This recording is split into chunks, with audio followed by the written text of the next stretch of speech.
예, 제가 이제 어디 이렇게 방문하면 처음에 물어보는 게 그거예요. 제가 염색했습니까? 안 했습니까? 그러면 다들 한 것도 같고 안 한 것도 같고 천연입니다. 그 우리 서영님하고는 참 아까 말씀하신 대로 학창 시절 때부터 이제 제가 중학교 3학년 때 저희 아버님이 44세 이렇게 먼저 이제 이렇게 세상을 떠나셨어요. 이제 그걸 계기로 제가 이제 부평교회를 처음 이렇게 나가서 거기에서 이제 복음을 사실 이렇게 들었습니다. 중학교 3학년 때.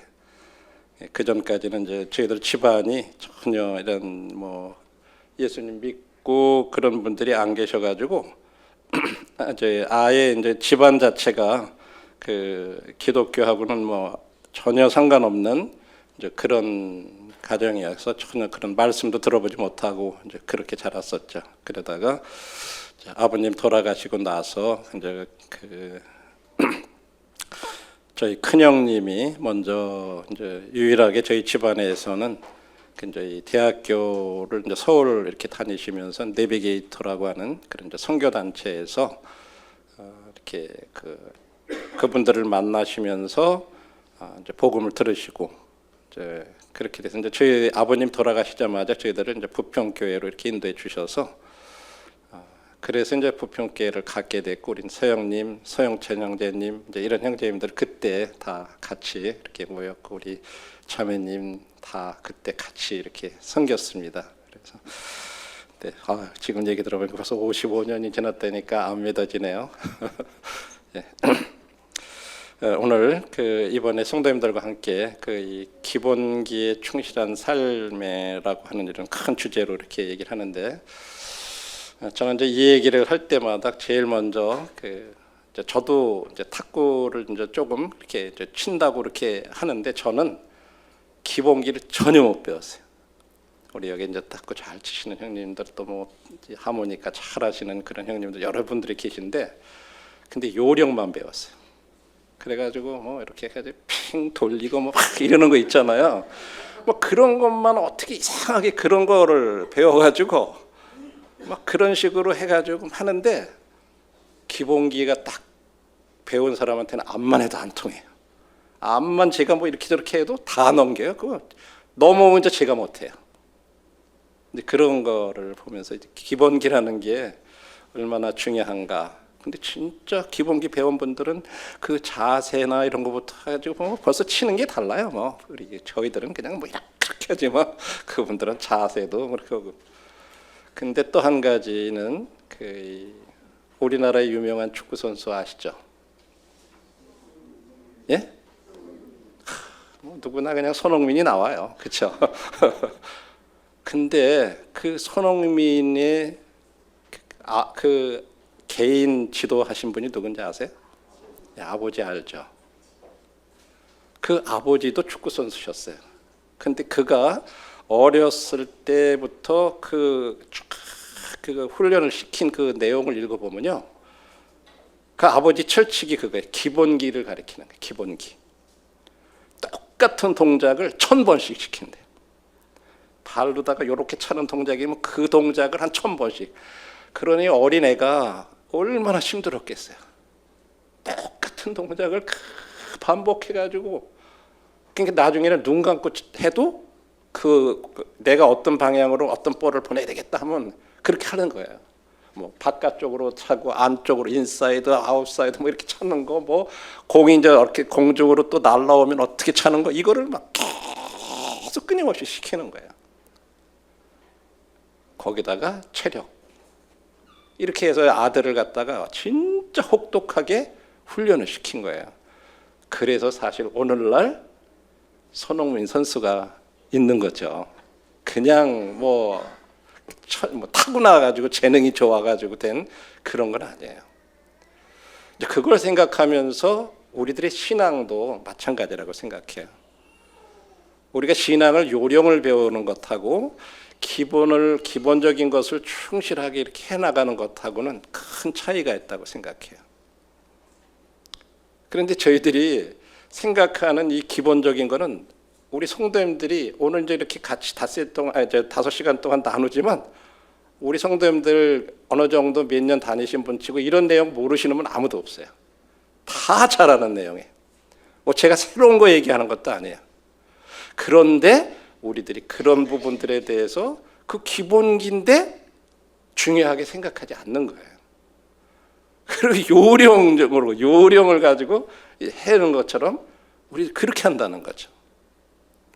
그래서 오늘 이번에는 그런 각도에 대해서 한번 같이 생각을 해봤으면 좋겠고요. 그래서 첫 번째가 우리가 주님 안에서 순종하는 삶, 또 충성된 그런 삶, 이런 부분들을 우리가 잘 이렇게 많이 듣는 말이고, 그런데 우리 이번에는 1교시에는 요셉의 그 순종과 이 충성에 대해서 한번 창세기 37장 12절로부터 20절 말씀을 먼저 읽고 함께 말씀을 드리겠습니다. 창세기 37장 12절로부터 20절까지입니다.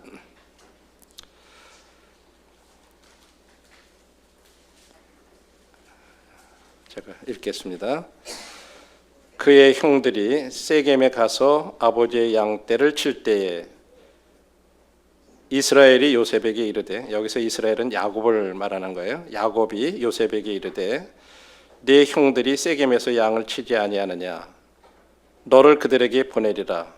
요셉이 아버지에게 대답하되, 내가 그리하겠나이다.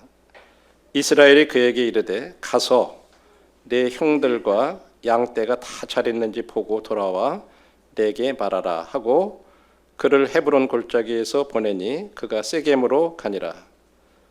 어떤 사람이 그를 만난즉 그가 들에서 방황하는지라. 그 사람이 그에게 물어 이르되, 내가 무엇을 찾느냐?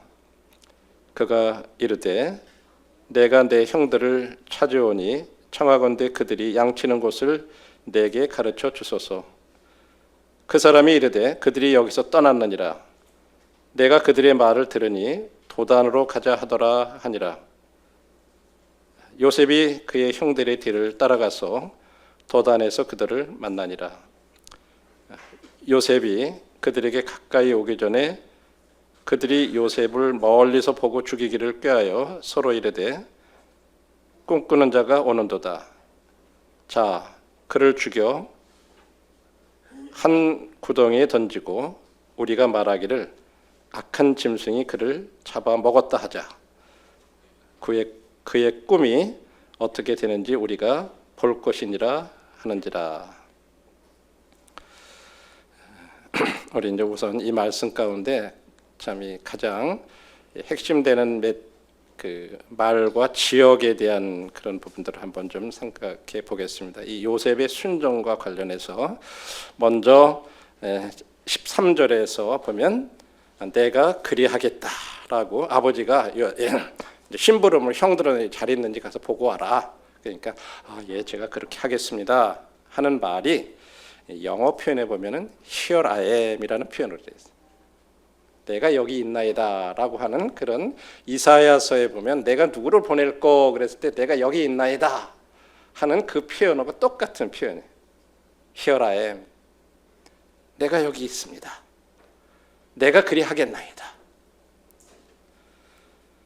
그런데 지금 어디에서 지금 이 야곱이 머물러 있었고 요셉이 이렇게 아버지와 함께 머물러 있다가 어느 지역으로 갔나 하는 것을 보면 여기가 헤브론에 지금 야곱이 있고 형들은 어디에 가서 있냐면 저 세겜이라는 지역에 가서 지금 양들을 치고 있는 거예요. 그래서 그거를 지도상으로 이렇게 보면 이스라엘을 다녀오신 분들은 이 헤브론이라는 지역은 이제 산악지대예요. 고지가 한 해발 1000m 이상 되는 이제 그런 지역인데 거기로부터 그거는 이제 지중 사해 옆쪽에 이렇게 있어요. 그리고 저 위쪽으로 갈릴리 호수 쪽으로 쭉 올라가면 이제 베델을 지나고 예루살렘 지나고 베델 지나서 더 북쪽으로 가면 저희 세겜이 이렇게 나와요. 자, 이 지역까지 이렇게 이제 요셉을 보내는 거죠. 저희들이 방금 읽은 말씀을 한번 그림으로다가 잠깐 이렇게 해서 다시 한번 우리 기억을 이렇게 새롭게 해보겠습니다. 이제 헤브론 산지에 이렇게 머물던 야곱이 그 아들들이 양을 치고 있는 세겜으로다가 자기가 진짜 아끼고 사랑하던 요셉이, 그래서 저렇게 채색 옷을 입히고 형들을 따라서 보내지도 않고 자기 곁에 데리고 있었던 그런 사랑하는 아들이에요. 그런데 요셉을 이렇게 보내면서 야 요셉아, 형들이 잘 있는지 한번 가서 보고 와라. 그러니까 요셉이 예 아버지 알겠습니다. 이제 이렇게 답을 하고 이제 혼자서 지금 떠나는 거예요. 여기서 본 대로요, 이 요셉이 갔던 그 길은요, 이 이스라엘에는 이제 길이 몇 가지가 있는데 그 중에서도 이 족장들의 길이라고 하는 이 산악지대만을 따라서 이렇게 난 그런 게, 족장들이 저 위에서부터 옛날에 아브라함과 이삭과 야곱이 쭉 이동했던 그 산악지대의 꼭대기로다 이렇게 난 길이 있어요. 그 험한 데로다가 이렇게 쭉 가는 길인데 저런 길을 갖다가 혼자서 지금 가는데, 우리가 지도에서 본 대로 이 헤브론에서 세겜까지는 얼마나 될 것 같습니까? 거리가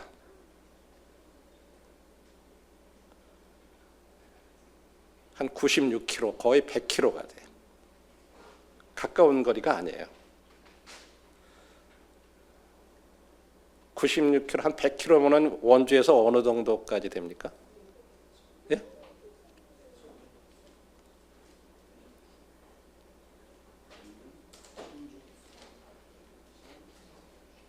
예?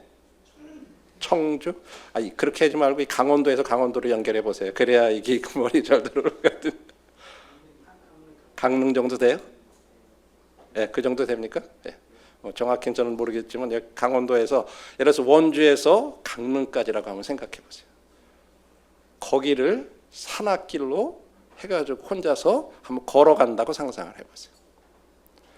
사실은 굉장히 그 당시에 산길로 간다고 하는 건요, 자칫하다 보면 거기서 누굴 만나 산에서 누굴 만나고 어떻게 될지 모르잖아요. 그런 위험도 있고 여러 가지 그런 길이에요. 거기를 그렇게 먼 길을 떠나는 거죠. 그리고 역사적으로 이 야곱이 머물러 있던 그 헤브론이라는 지역은요, 그 믿음의 조상들 아브라함, 이삭, 그러니까 바로 위에가 야곱의 아버지가 이삭이잖아요. 이삭의 또 그러니까 할아버지는 아브라함이에요. 그분들이 거기 다 묻혀 있는 지역이에요. 헤브론이라는 지역은 조상들이 다 묻혀 있어요. 그리고 그 부인들, 그다음에 야곱, 이 조상들이 다 그곳에 이렇게 묻혀 있는 그런 지역이에요. 그런데 그곳에 이제 오늘날 가보면 그런 뭐 그 당시에는 이제 막벨라 동굴이라고 하는 되게 동굴이었는데 거기에 이렇게 모셨는데 이제 세월이 흐르면서 나중에 이제 이 이슬람이 그쪽을 점령하고 그러면서 거기다가 자기네들 사원을 그 위에다가 이렇게 딱 세워놔가지고 오늘날 가면 거기 가면 이런 이 이슬람 사원이 있어요. 근데 재미난 거는 이 사원에 6.1 전쟁 때 이제 이스라엘이 여기를 점령을 하잖아요. 그래가지고 팔레스타인 자치구 중에 요 지역에 대해서 일부를 이스라엘이 이건 자기들의 조상들의 묘가 있다 그래가지고 예루살렘 다음으로 제2의 성지다 이렇게 해가지고 거기를 갖다 딱 무장 군인들이 딱 지키고 있어요. 그 지역만, 요 헤브론 여기를. 그래가지고 이스라엘에는요 어린 자녀들까지도 의무적으로 거기 교육을 다 유치원부터 초등학교고 꼭 거기를 가서 교육을 해요. 우리 선조들이 이러이러한 아브라함과 이삭과 야곱 뭐 이렇게 했다 그러면서 그 안에 들어가면 이 무덤이 있어요. 아브라함과 사라 묘라고 하는 이렇게 방들을 이렇게 만들어 놨어요. 그리고 야곱과 레아의 묘, 그 다음에 이삭과 리브가의 묘, 뭐 이런 식으로 안에 들어가면 다 그래요. 근데 재미난 게 이슬람 사람들도요 아브라함을 자기들의 조상이라고 그래요. 그래가지고 한쪽으로는 유대인들만 들어가게 돼 있고 또 반대편 길로 해서는 또 반대쪽으로 이슬람 서로 상종을 안 하니까 아랍 사람들은 또 반대편으로 들어가서 저 안에 들어가서 이렇게 자기들 나름대로 아브라함이 자기들의 조상이라 그래가지고 또 그렇게 와요. 그런 지역이에요. 지금 거기에 야곱이 머물고 있었던 거죠. 그런데 이 형들이 양을 치고 있다고 하는 이제 세겜이라고 하는 한 96km 이상 떨어진 100km 가까이 떨어진 그 지역은 어떤 지역이었죠? 창세기 33장 18절에 보면 야곱이 밧단 아람에서 이렇게 가나안 땅으로 돌아올 때 38장 18절에 보면 그렇게 얘기해요. 야곱이 밧단 아람에서부터 평안히 가나안 땅 세겜 성읍에 이르러 그 성읍 앞에 장막을 치고 아는 대로 형 에서를 속이고 이제 밧단 아람 외삼촌 집으로 가서 거기서 오랫동안 머물다가 이렇게 돌아올 때 처음으로 돌아온 지역이 어디냐면 거기 세겜이에요. 그런데 34장을 여러분들이 나중에 보시면 레아가 낳은 딸이 있어요. 그 부인 레아가 야곱에게서 낳은 딸 디나가 그 세겜 땅에 있는 다른 딸들을 보러 이렇게 나갔다가 거기 추장 세겜이 그를 보고 강제로 이제 욕을 보이죠. 어떻게 보면 오늘날 하면 성폭행을 당한 거예요. 그래서 어떻게 됐죠? 나중에 이 야곱의 두 아들 시므이와 레위가 우리 누나를 갖다가 이렇게 욕보였다고 하는 그것을 해가지고 결국 이제 칼로 다 막 거기 있는 사람들 죽였어요. 그런 지역이에요. 그러니까 생각해 보세요. 거기 있는 사람들은 이 야곱, 그러니까 야곱으로서는요, 그 지역에 지금 자기 아들들이 가 있는 이것이 굉장히 불안할 수 있는 거예요. 만일에 이제 거기 있는 사람들이 옛날에 그런 사건을 생각하고 그러면 보복을 당할 수 있는 거잖아요. 그런 지역이에요. 그래서 자기 아들들이 걱정이 되고 그러니까 자기가 아끼고 막 사랑하는 아들이지만 요셉을 보냈던 거예요. 아마 요셉도 아마 그런 얘기에 대해서 여러분들이 야곱의 12 아들들은요 나이가요 막 연년 이렇게 생이라 어떤 게 막 겹치고 이래가지고 뭐 비슷비슷해 큰 차이가 없어요. 그래서 다 알고 그런 거 듣고 그렇게 잘할 수 있는 거예요. 우리 형제간 많은 분들 그런 거 있잖아요. 네. 자, 근데 거기까지 세겜까지 이제 이 요셉이 올라갔죠. 근데 37장 15절부터 17절까지 이렇게 보시면 막 가가지고 요셉이 거길 찾아봐도 형들이 눈에 안 보이는 거예요. 도대체 세겜을 가긴 갔는데 이리 가봐도 저리 가봐도 양떼가 보이지를 않고 형들도 안 보이고 그러면서 여기저기 방황을 하는데 어떤 사람이 요셉이 그렇게 방황하는 거 보고 누굴 찾냐 그러니까 우리 형들이 이만저만 이렇게 양들을 치고 이 세겜에서 양들을 쳤는데 좀 혹시 아시면 알려달라고. 그러니까 그 사람들 내가 얘기 들었는데 저 도단이라는 데로 이렇게 간다고 그러더라. 그렇게 했어요. 그러면 도단은 또 어디에 있을까요? 지도에서 보면요 세겜에서 더 북쪽으로 올라가는 거예요. 근데 거리가 또 한 22km나 돼요. 여러분 이제 그 당시는 교통수단이 오늘날처럼 뭐 예를 들어서 100km 그래 봐야 우리는 뭐 1시간 안에 충분히 가잖아요. 그런데 그 당시에는요 하루길을 그냥 남자들이 이렇게 건강한 남자들이 하루길을 걸어가는 거를 성경의 하루길이라 그러면 약 30km를 잡아요. 30km. 그냥 부지런히 이렇게 가면 남자들이 30km를 가야 하루면 30km 간다 그래요. 그러면 6km 갈래도 한 3일 길이죠. 이미 예를 들어서 꼬박 해가지고 거기 3일 길을 갔는데 거 갔는데 형들이 없어. 그럼 우리 같으면 어떻게 할까요? 찾다가 그냥 에이 이제 형들이 없는데 이거 어떻게 뭐 찾을 방법이 없으니까 그리고 그냥 아마 돌아올 수도 있을 거예요. 그렇죠? 그런데 마침 그 사람을 어떤 분이 먼저 물어보고 이렇게 만나서 또 형들이 도당까지 있다 그러니까 거기서부터 또 22km면 또 거의 하루 길이잖아요. 거기를 또 간 거예요.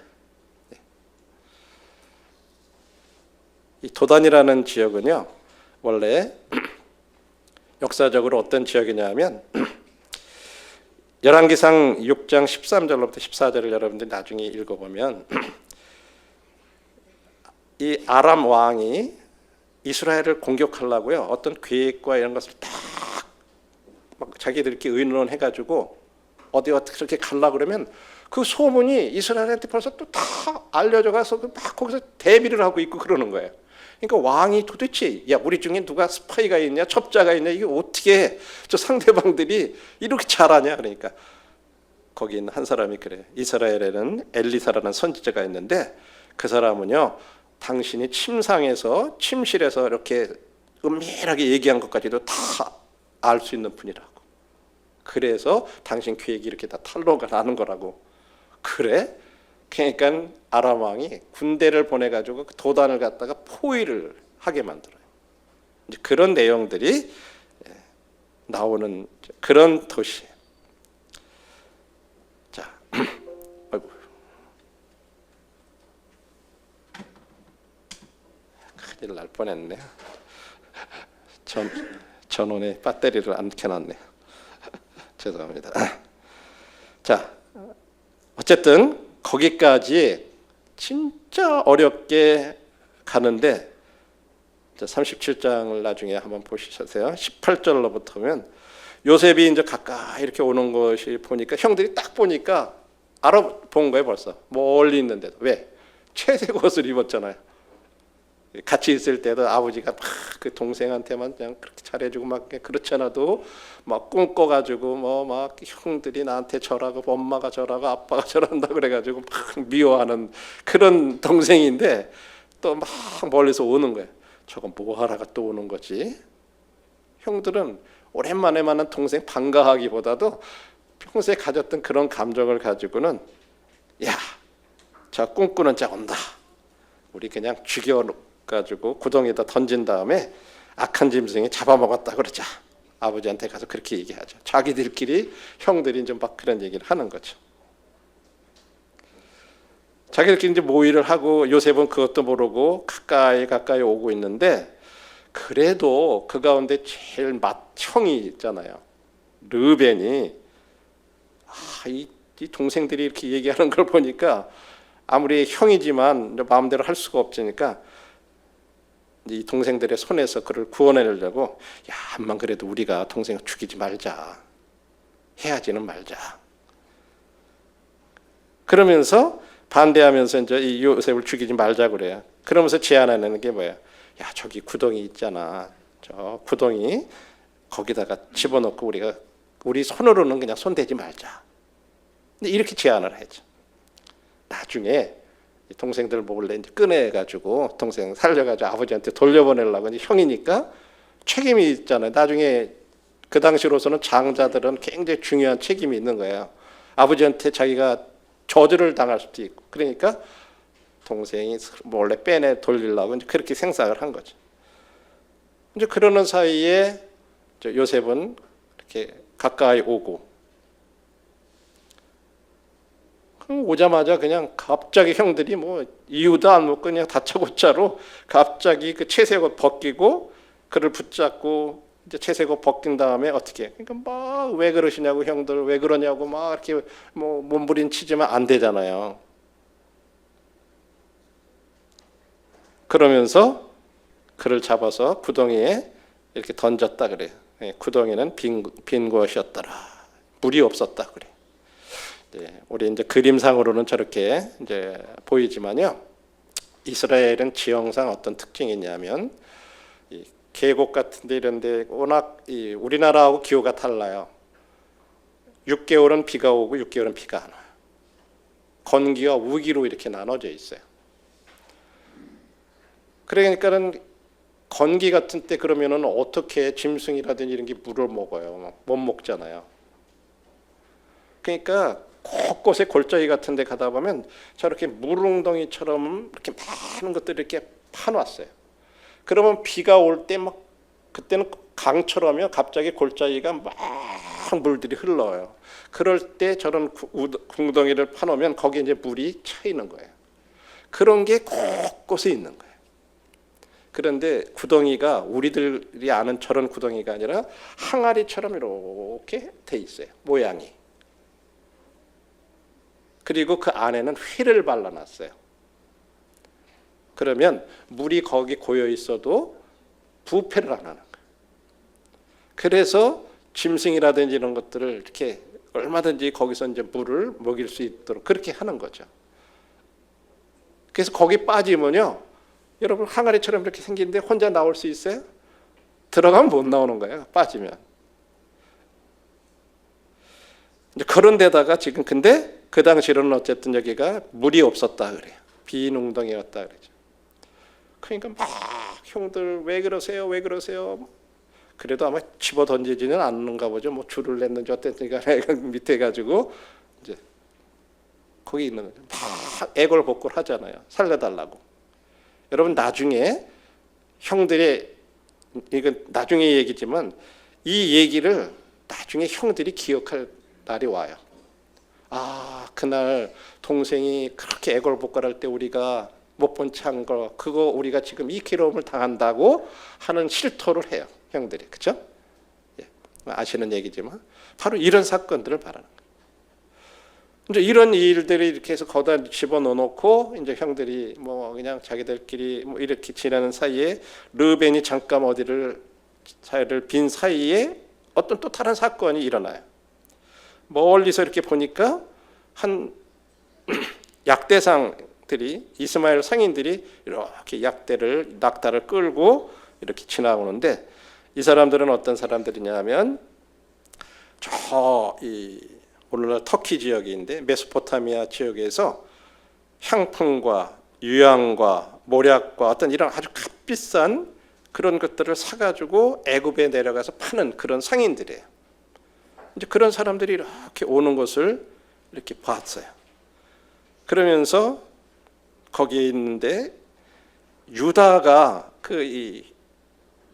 자기 형제들한테 야, 우리가 동생 죽이고 그냥 우리가 그 피를 흘리고 그런데 뭐 유익하겠냐? 야, 그냥 이 사람들한테 돈 주고 팔아버리자.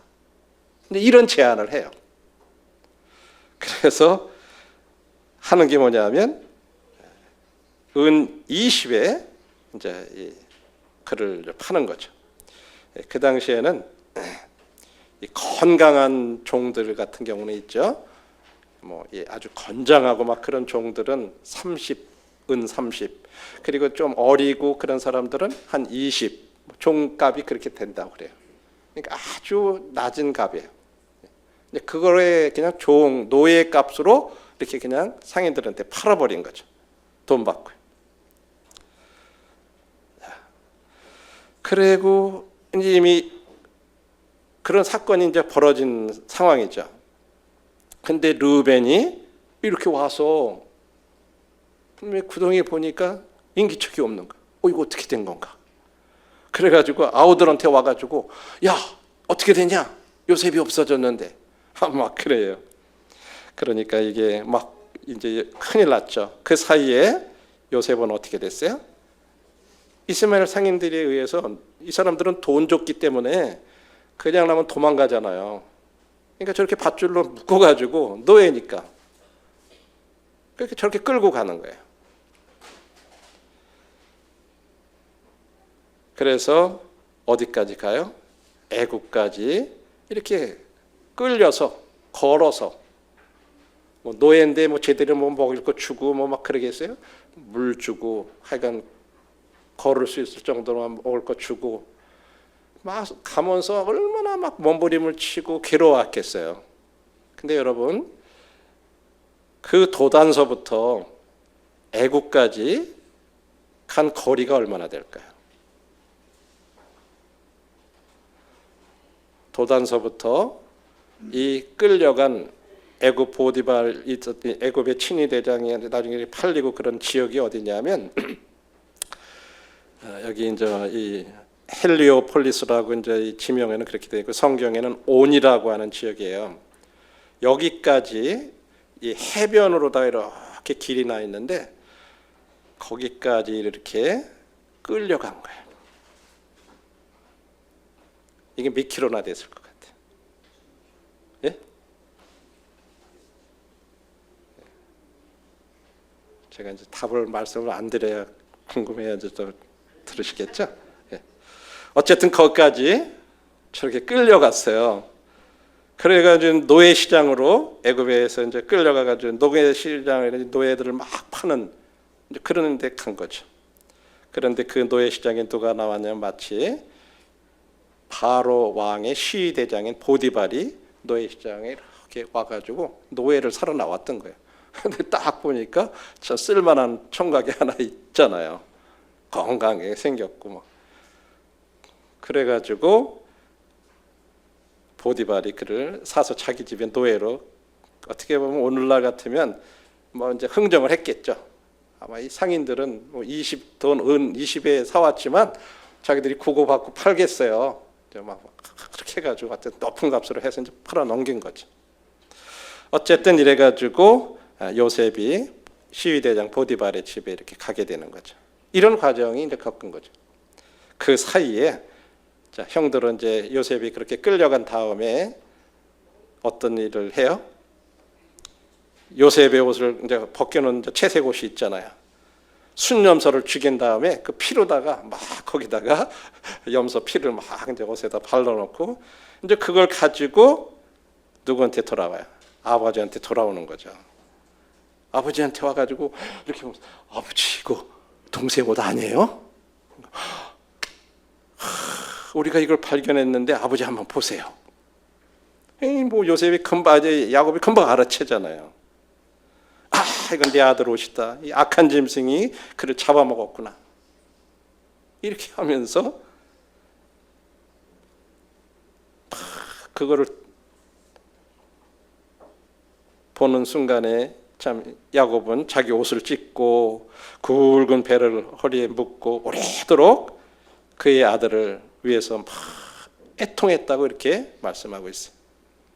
그러니까는 자기네들이 잘못은 했긴 했는데 너무 아버지가 막 슬퍼하는 걸 자식들이 보고 여러 가지로 위로를 하고 아버지 이제 어떻게 해요? 그냥 그래 어떻게 하겠어요? 하면서 아무리 위로도 안 받고 너무 슬퍼가지고. 왜냐하면 자기 가장 사랑하던 아들이잖아요. 요셉이. 그렇죠?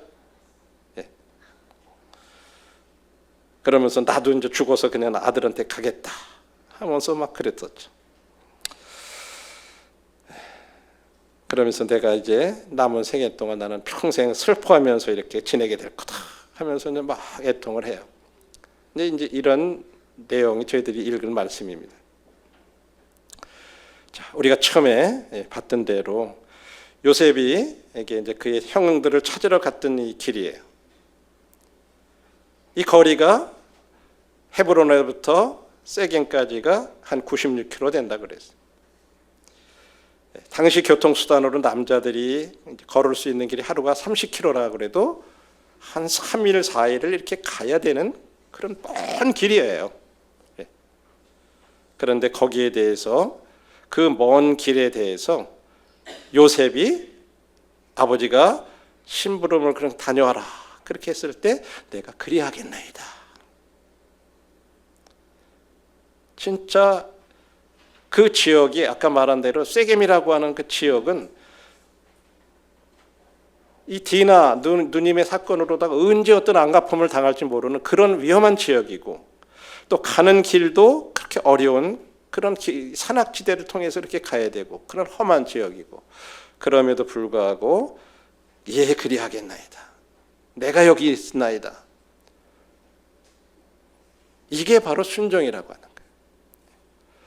뭐 이런 거 저런 거 따지고 그러면 우리가 주님 앞에 뭐 주님이 우리에게 무엇을 요구를 할 때 이런 환경, 저런 환경, 이런 조건, 저런 환경 이렇게 하면 우리가 못하죠. 우리 선교사로 부르심을 받거나 이런 분들이 우리들 참 귀하게 생각되는 게 진짜 제 선교지를 이렇게 다녀보면요.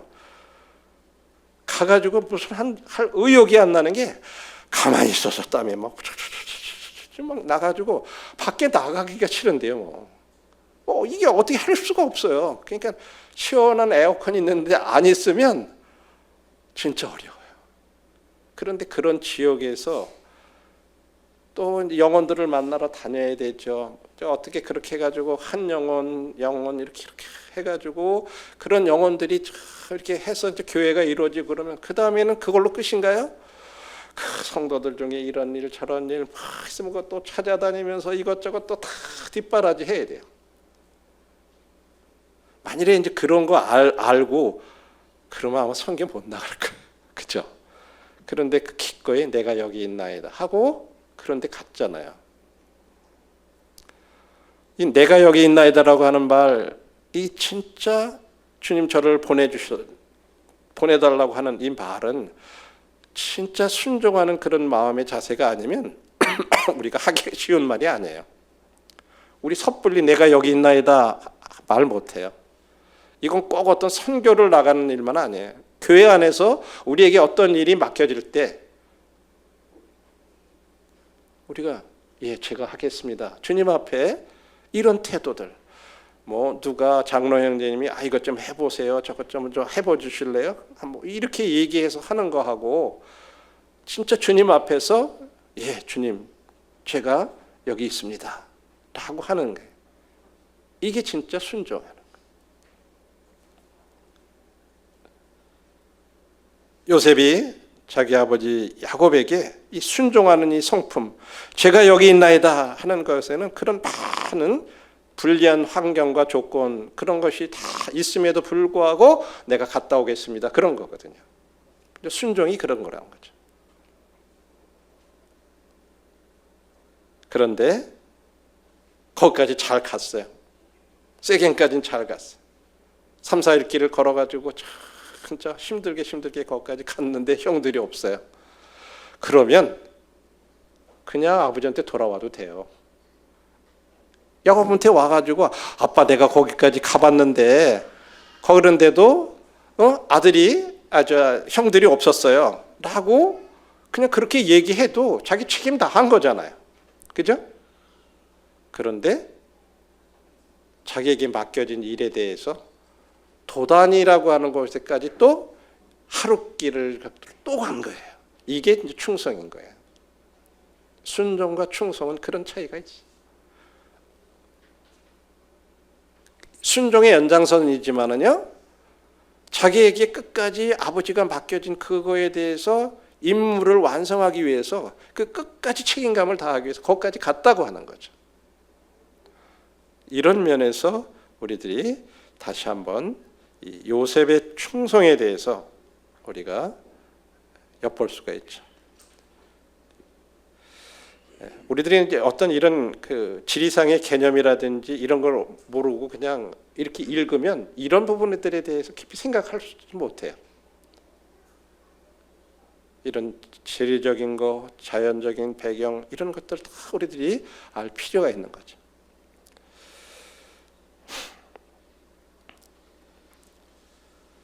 그리고 나서 이제 아까 우리가 요셉이 강제로 애굽까지 끌려간 여정을 우리가 살펴봤습니다. 도망가지 못하게 노예처럼 줄로 묶여가지고 이 해변길을 따라 이렇게 갔는데 이 거리가 1000km 이상이 돼요. 도단에서부터 애굽까지 1000km면 하루에 30km씩 간다 그러면 쉬지 않고 계속 가도 얼마나 걸릴까요? 예? 한 달이 넘어요. 그렇죠? 그 먼 길을 끌려간 거예요. 그럼 그걸 생각해 보세요. 얼마나 형들한테 자기들을 위해서 아버지 심부름을 왔다고 거기까지 한다고 왔는데 이거 뭐 그냥 걷작업작 그냥 갑자기 옷 벗기고 구덩이에다 빠뜨리고 그러더니 또 팔아넘기고 이래가지고 끌려가는 그 심정을 한번 생각해 보세요. 우리들 같으면 진짜 마음에 굉장히 분통하고 억울하고 막 그냥 형들에 대한 원망과 막 이런 게 많고, 심지어는 하나님이 계시면 이럴 수가 있겠습니까? 내가 그래도 아버지 말 듣고 순종해서 여기까지 왔고 이렇게 했는데 내가 이런 일을 당해야 됩니까? 아마 하나님에 대해서도 원망할 수 있었을 것 같아요. 그렇죠? 저 같으면 그랬을 것 같아요. 하나님 일을 하다가 우리가 때때로 어떤 어려운 일을 당하면요, 하나님 내가 순종해서 일어났는데 왜 어떻게 나한테 이런 일이 일어나고 어떻게 이런 어려움이 일어납니까? 우리 얼마든지 하나님 앞에 항변할 수 있잖아요. 그렇죠? 요셉도 그랬을 거예요. 충분히 그럴 수 있었을 거예요. 그렇지 않았죠. 거기 가서 노예로 팔려가지고 그가 갔을 때 어떻게 됐어요? 아까 말한 대로 보디발의 집에 팔려갔잖아요. 거기에서 또 열심히, 성경에 보면 하나님이 그와 함께 하심으로 라는 말이 이제 계속 요셉과 함께 하심으로. 그래서 그 가정에서 모든 이 시위대장 보디발이 먹는 음식 외에는 타치를 안 해요. 그리고 그 부인 딱 두 가지예요. 먹는 음식과 부인 가까이 못하게 하는 거, 이 두 가지만 딱 요셉한테 금지하고 나머지는 자기 마음대로 시위대장 집에서. 그래서 성경에는 가정총무를 삼았다 그래요. 너무 충성스럽게 이렇게 하니까 하나님과 함께 그가 거기에 가서도 하나님 원망하지 않고, 그가 끌려갔던 나이가요, 우리나라 나이로 치면 성경에는 17살이라 그래요. 17세. 참 어린 나이잖아요. 17세면 몇 학년이에요? 고등학교 2학년인가요? 그죠? 그 정도 나이예요. 그 어린 나이에 그런 일을 당한 거예요.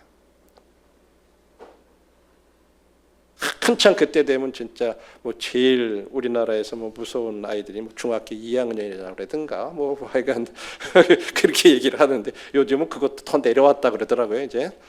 네. 그래서 북한에 김정은이 못 내려온다고, 중학교 2학년들 때문에 그런 말이 있어요. 그 정도로 막 반항기고 막 그런 때잖아요. 그런데 그 어린 나이지만 그가 하나님을 원망하거나 그렇지 않고 하나님이 그와 함께 계심으로 라고 이렇게. 그래서 그렇게 형통했다 그래. 그리고 아는 대로 오히려 그 보디발의 아내한테 계속 그런 불순한 일로다 그냥 요구를 받고 동침하자 그래 놓고 또 거절하고 막 그래가지고 옷 들어갔다가 막 붙잡으니까 그냥 옷이고 뭐고 그냥 도망 나가 버렸잖아요. 거꾸로 그걸 가지고 자기 남편한테 가서 봐라, 나를 이렇게 겁탈하려고 들어와서 내가 옷 이렇게 잡았더니 도망갔다. 그러니까 남편이 그냥 그 말 믿을 수밖에 없잖아요. 그래서 어떻게 돼요? 또 감옥을 가요. 근데 그 감옥이 어떤 감옥이에요?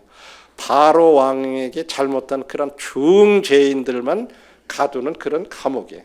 이 시위대장 집에 있는 감옥에다 그렇게 돼 있어요. 거기에 갇혀버린 거예요. 이 형들한테 팔려온 것도 억울하고, 노예로 팔려가지고 와서 지금 해다가 자기는 또 열심히 하나님 말씀대로 죄도 안 지려고 그렇게까지 하다가 억울한 누명까지 또 쓰고, 그리고 또 감옥까지 온 거예요. 그래도 요셉은 거기에서 끝까지 또 감옥 안에서도 또 모범수가 된 거잖아요. 그러니까 간수가 볼 때도 참 모범수라. 그래가지고 어떻게 돼? 감옥에서 또 총무를 시키는 거잖아요. 죄수인데 그냥 그 안에 돌아다니면서 막 그 죄수들을 또 돌보는 간수 역할처럼 하는 거죠. 이제 거기에 우리가 잘 아는 대로 바로 왕의 술관원과 떡관원이 이렇게 거기 갇혔다가 이제 꿈을 해석해주고, 그래서 술관원은 풀려나고 떡관원은 죽고 그대로 그렇게 돼요. 그러면서 요셉이 그 꿈을 해석해 주면서 당신이 나가거든 나를 좀 기억해 달라. 근데 나가더니 꼰거 먹은 소식에 2년 동안 아무 일이 없이 그냥 흘러갔어요. 뭐 요셉은 아무것도 그 안에서 뭐 소망이 없잖아요. 감옥에 갇혀가지고. 그렇지만 계속해서 충성스럽게 그곳에서 그냥 자기에게 맡겨진 그런 일들을 거기서도 또 그렇게 하는 거예요. 그렇게 했을 때 바로 왕이 꿈을 꾸게 되고 그 꿈에 대해서 해석할 사람을 찾다가 요셉이 가서 이제 그 꿈을 뭐 7년 기근과 7년 풍년과 기근 이 꿈을 해석해 줘서 어떻게 돼요? 애굽의 총리가 되잖아요. 이 가정 총무로부터 감옥의 총무로부터 애굽의 총무로 어떻게 총리까지 이제 자리에 올라가고 그래서 이제 나중에 형들이 왔을 때 이제 상봉을 하고 결국은 어떻게 돼요? 그 가족들이 야곱과 함께 애굽으로 들어오잖아요. 자, 이런 과정은 우리가 이렇게 생각해 볼 때 우연하게 요셉이 그런 데 쓰임을 받은 것은 아니라고 하는 거예요. 왜냐하면 이 야곱의 가족이 애굽으로 내려가기 위해서 성경에는 창세기 15장에 보면요. 하나님께서 아브라함한테 그렇게 얘기했어요. 창세기 15장을 한번 보면요. 12절부터 16절에 보면요. 하나님께서 아브라함한테 창세기 15장 13절에 그런 말씀이 네 자손이 이방에서 객이 되어 그들을 섬기겠고 그들은 400년 동안 네 자손을 괴롭게 하리니 그들이 섬기는 나라를 내가 징벌하며 그 후에 네 자손이 큰 재물을 이끌고 나오리라. 16절에 보면 네 자손은 4대 만에 이 땅으로 돌아오리니 이렇게 얘기해요. 그래서 400년 만에 네 후손들이 어디 이방 나라에 객이 되었다가 나올 거다라고 하는 하나님의 계획이 있었어요. 사실은 요셉이 이런 과정을 해가지고 이 애굽에 미리 내려간 거는요. 이런 하나님의 큰 계획이 이루시기 위해서 요셉을 그런 과정을 거치게 하셨다는 거예요. 그래서 이 말씀이 말씀대로 이루어지기 위해서 야곱이 먼저 70명의 가족들과 함께 거기 내려가서 거기에서 고센 땅이라고 하는 곳에서 아주 고센 땅은 어디냐면 오늘날 이스라엘에 가면은 이 나일강의 생각주라고 하는 아주 굉장히 그 하류 쪽의 옥토예요 거기가. 그래가지고 그냥 농사도 잘 되고 그래서 초장이 푸르고 막 이래서 거기에 목축하기가 아주 좋은 그런 지역. 이제 거기에서 살면서 막 많이 번성을 한 거죠. 그리고 이제 나중에 요셉도 죽고 이스라엘 백성들이 바로 밑에서 노예 생활을 하다가 그래서 이제 모세를 통해서 나중에 이제 하나님께서 4대 만에 430년 만에 거기서 이제 출애굽을 해서 가나안 땅으로 이렇게 다시 돌아오게 되는 4대 만에 다시 이 땅으로 돌아오겠다. 400년 만에 거기서 나오겠다 하는 말씀들이 다 이렇게 성취가 됐던 거죠.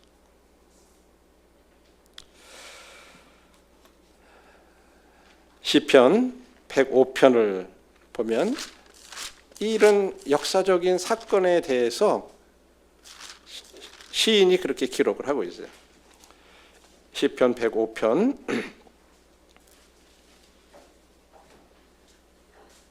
17절입니다.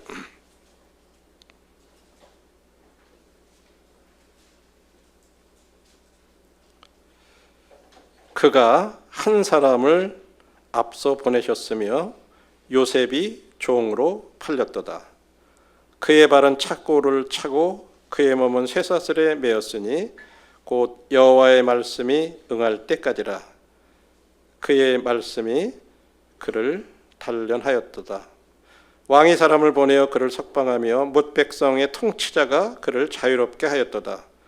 그를 그의 집의 주관자로 삼아 그의 모든 소유를 관리하게 하고 그의 뜻대로 모든 신한을 다스리며 그의 지혜로 장로들을 교훈하게 하였도다.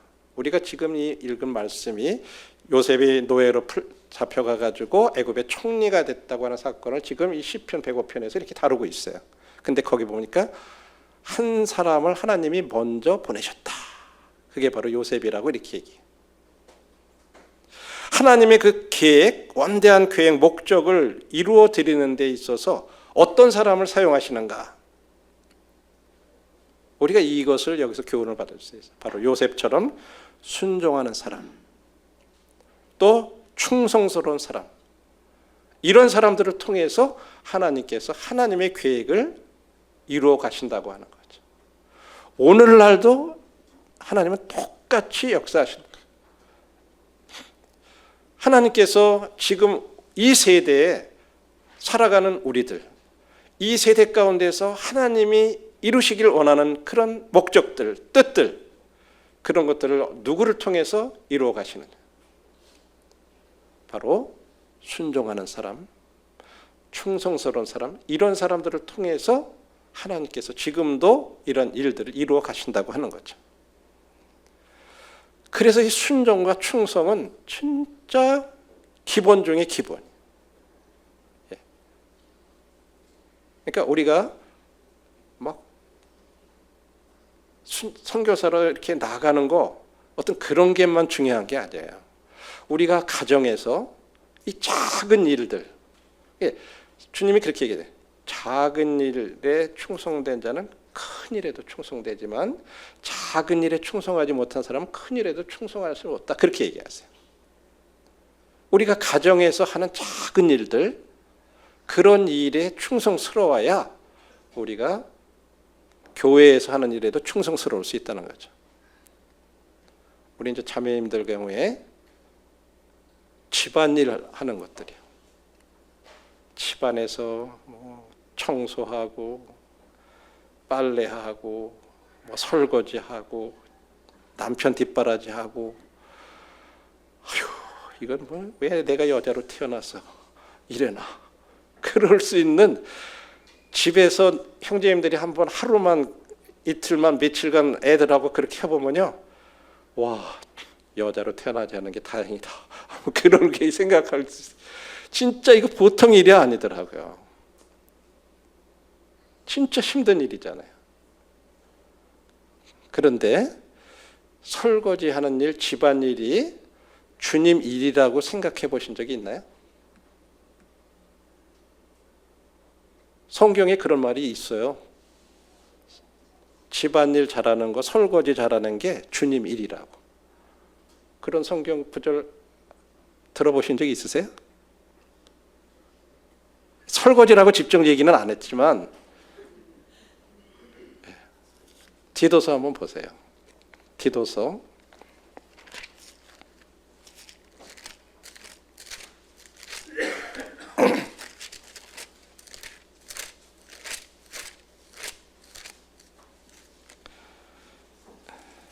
2장입니다.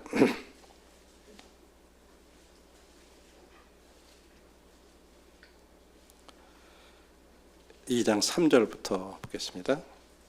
늙은 여자로는 이와 같이 행실이 거룩하며 모함하지 말며 많은 술의 종이 되지 아니하며 선한 것을 가리키는 자들이 되고, 이 이제 모임 안에 이렇게 연장자들, 나이가 많은 자매님들이 해야 될 일에 대해서 이렇게 얘기해요. 먼저 본인들 자신이 행실 거룩하고 다른 사람들에 대해서 막 모함한다든지 그런 하지 말고, 어떤 술의 종이 되지 말고 선한 것을 가리키는 자들이 되고, 그 다음에 뭐를 교훈하냐, 젊은 여자들을 교훈하되 그 남편과 자녀를 사랑하며 신중하며 순전하며 집안일을 하며. 나이 많은 사람들이 젊은 사람들에게 가르쳐야 될 것 가운데 하나가 뭐냐면 집안일을 잘하는 걸 가르치라. 그러게. 이 젊은 여자들이 집안일을 잘하는 거요, 집안일에 설거지 포함돼야 안 돼요? 예. 집안 청소하고 그러는 거, 애들 뒷바라지 하는 거, 기저귀 빠는 거, 이거 뭐 다 포함되는 일들이, 그렇죠? 이게 집안일이잖아요. 그 가정을 잘 관리하고 돌보고 그러는 것들을 내가 주님 일이라고 생각하고 하는 거하고, 우리들이 교회에 와서 어떤 일하고 봉사하는 거는 주님 일이라고 생각하는데 집에서 하는 일은 요건 집에 주님 일이 아니라고 생각이 되니까 힘든 거예요. 태도가 다르잖아요. 우리가 똑같은 이 일이지만요, 아, 이게 주님 일이라고 생각하고 할 때 우리는 다른다고 생각해요. 남편들 뭐 뒷바라지하고 이러는 것도 여기도 보면 남편 사랑하고 자식 사랑하는 것도 다 주님 일이라고 얘기해요. 그런 거 다 이런 작은 일에 우리들이 기쁨으로 순종하고 충성하는 거. 이거 기본적인 건데 우리들은 알잖아요. 우리가 그렇게 맞아요. 그거 다 그렇게 하라고 성경이 얘기하지만 한데 이걸 주님의 일이라고 생각을 못하는 거예요. 그러니까 힘들죠. 그래서 하나님의 우리들이 큰 계획을 이뤄드리고 하나님이 나를 써주시기를 바라고 그러면 내가 그런 사람으로 준비되어 있어야 된다고 하는 사실이죠. 우리가 이런 사람들로서 우리들을 먼저 이런 기본적인 그런 것들을 다져가는 이제 내가 진짜 집에서부터 이런 부분들에 대해서 뭐 집뿐만 아니죠. 이제 물론 여러 가지 뭐 그 외에도 뭐 가정뿐만 아니라 사회에서나 교회에서나 모든 면에서 진짜 중요한 게 이렇게 순종하고 책임을 다할 줄 아는 이게 충성이라는 말은 어떤 면에서는 책임이라는 말하고도 아주 상통하는 말이죠. 나한테 맡겨진 일이라면 그 책임을 다할 줄 아는 거. 그냥 중간에 갔다가 세겜에서 돌아올 수도 있지만 도단까지 끝까지 가는 거예요. 이게 책임을 다하는 거잖아요. 그게 충성이잖아요. 그래서 저희들도 이런 삶으로서 주님 앞에 이렇게 살아가는 이런 부분들을 오늘 첫날은 한번 같이 기본기 중에 순종과 충성하는 삶 이런 것들을 한번 함께 생각해 보았습니다. 감사합니다.